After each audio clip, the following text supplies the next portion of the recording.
dengan judul Angiospermae dan Gymnospermae. Nah, Angiospermae juga dikenal sebagai tanaman Magnoliotica. Persebaran tumbuhan Angiospermae lebih besar dibandingkan tanaman Gymnospermae. Kita bisa mengenali suatu tumbuhan Angiospermae melalui beberapa macam karakteristik. Nah, jadi kita tuh bisa melihatnya itu dari beberapa macam karakteristik untuk membedakan mana tanaman Angiospermae dan mana tanaman Gymnospermae. Nah, selanjutnya ada tanaman Gymnospermae.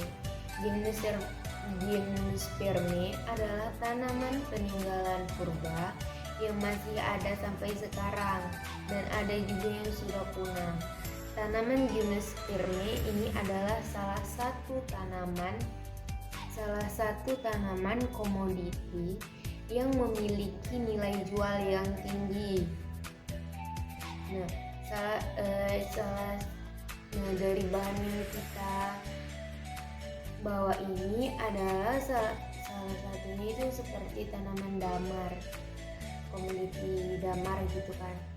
Untuk tanaman damar sendiri itu memiliki nilai jual yang tinggi, bahkan getahnya juga diperjualbelikan dengan nilai yang tinggi, batangnya apalagi gitu kan.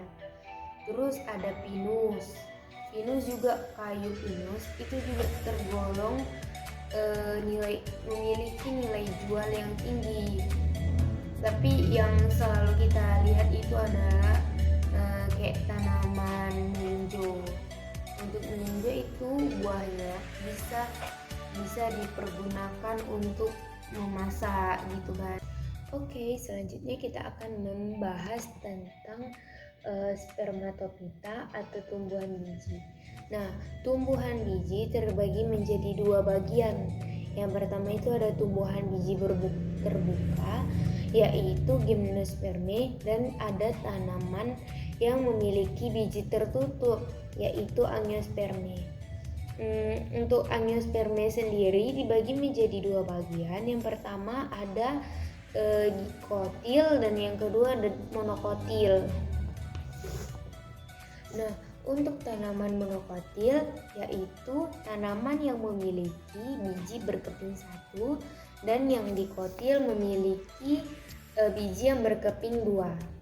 Next, untuk tanaman spermatopita itu merupakan kelompok tumbuhan yang memiliki ciri khas yaitu adanya suatu organ yang berupa biji.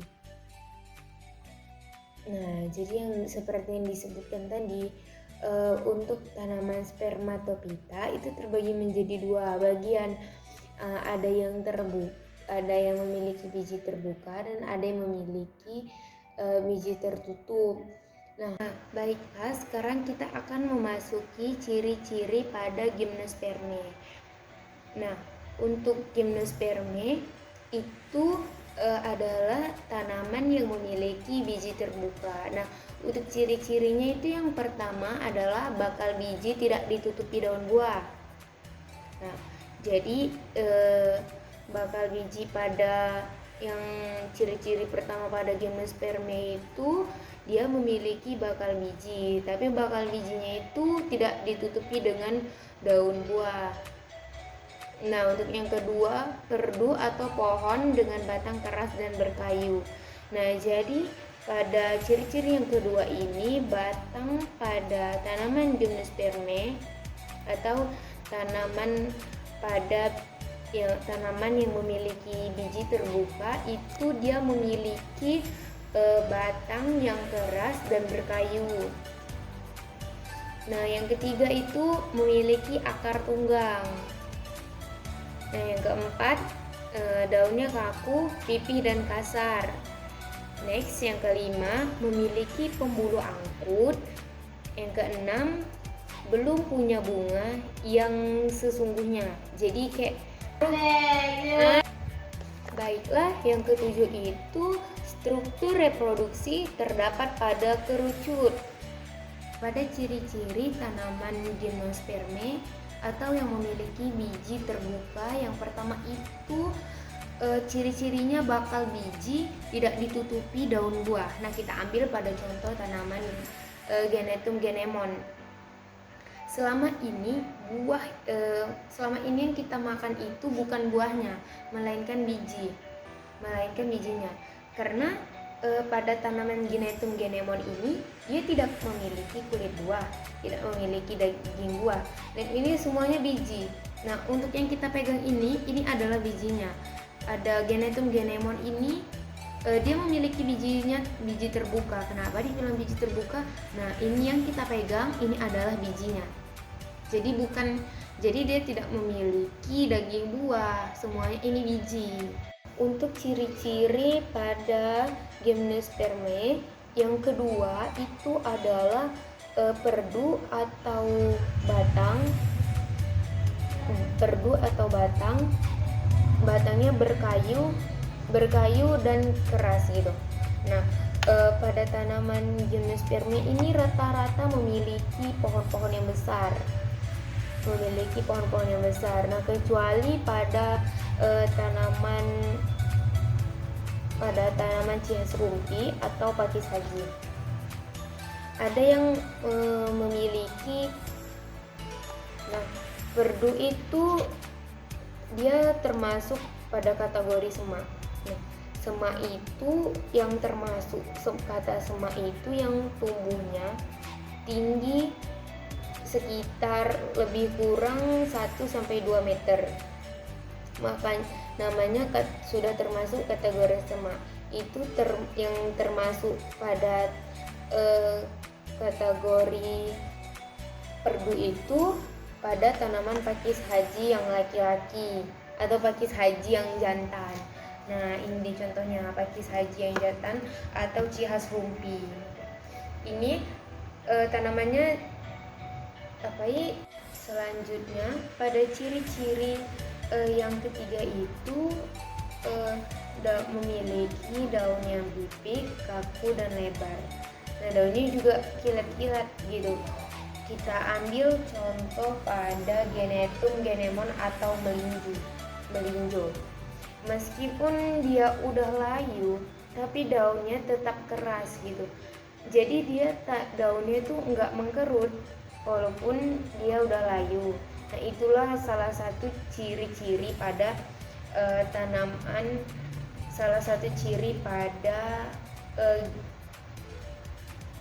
gimnosperme. Itu walaupun kita ambil pada sampel daun melinjau, meskipun daunnya sudah layu tapi dia tetap tegar gitu, nggak mengkerut. Nah, selanjutnya ada akar tunggang. Ciri-ciri yang selanjutnya itu akar tunggang. Nah, jadi akar tunggang yang dimaksud pada gimnosperme ini bukan akar tunggang untuk tanaman dikotil atau monokotil. Nah, jadi kita fokuskan ke tanaman gimnosperme. Nah, selanjutnya memiliki pembuluh angkut.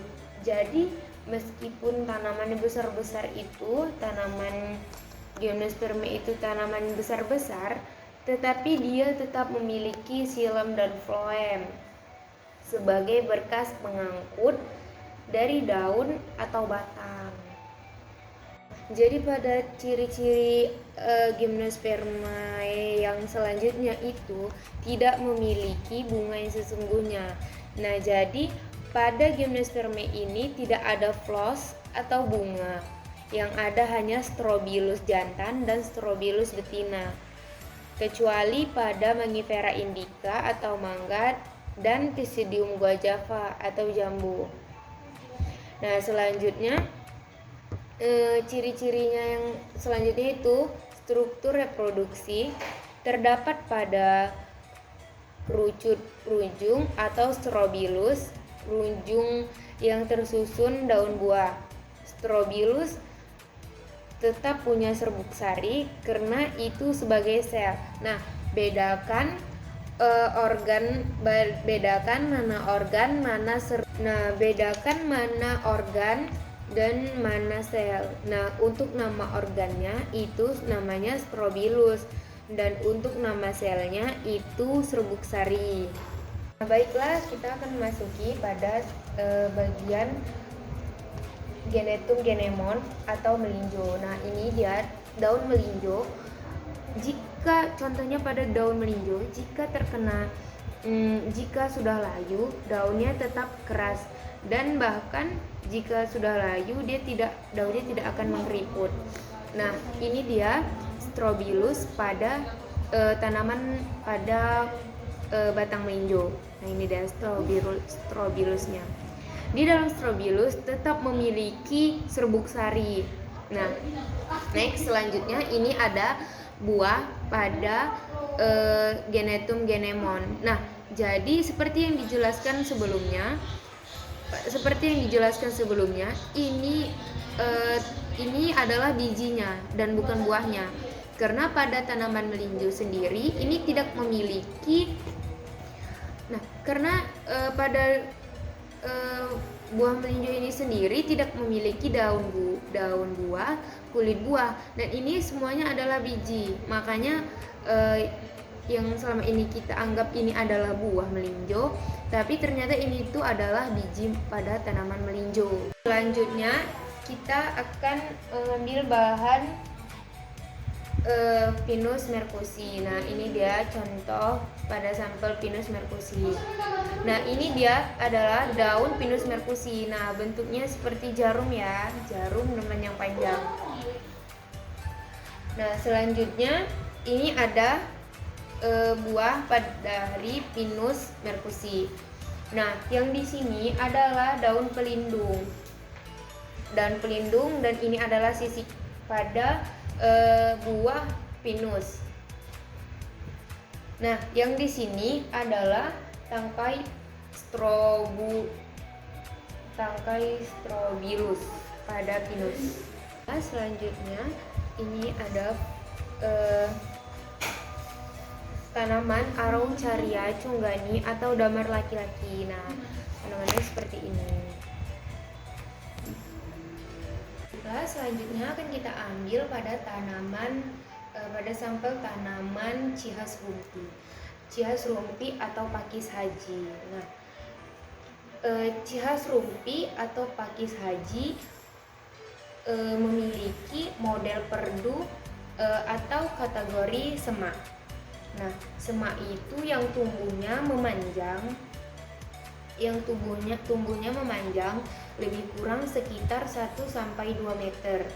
Nah, itu termasuk pada kategori semak. Nah, pada tanaman pakis haji ini termasuk ke dalam kategori tanaman perdu atau semak. Nah, ini kita ambil selanjutnya. Ini kita ambil pada sampel Mangifera indica atau mangga. Nah, ini adalah batang pada tanaman mangga. Nah, ini dia bunga atau strobilus pada tanaman Mangifera indica atau mangga. Nah, selanjutnya ini adalah selanjutnya adalah sampel terakhir pada Cryptogamum ke-8 ini, yaitu Pisidium guajava. Nah, Pisidium guajava ini memiliki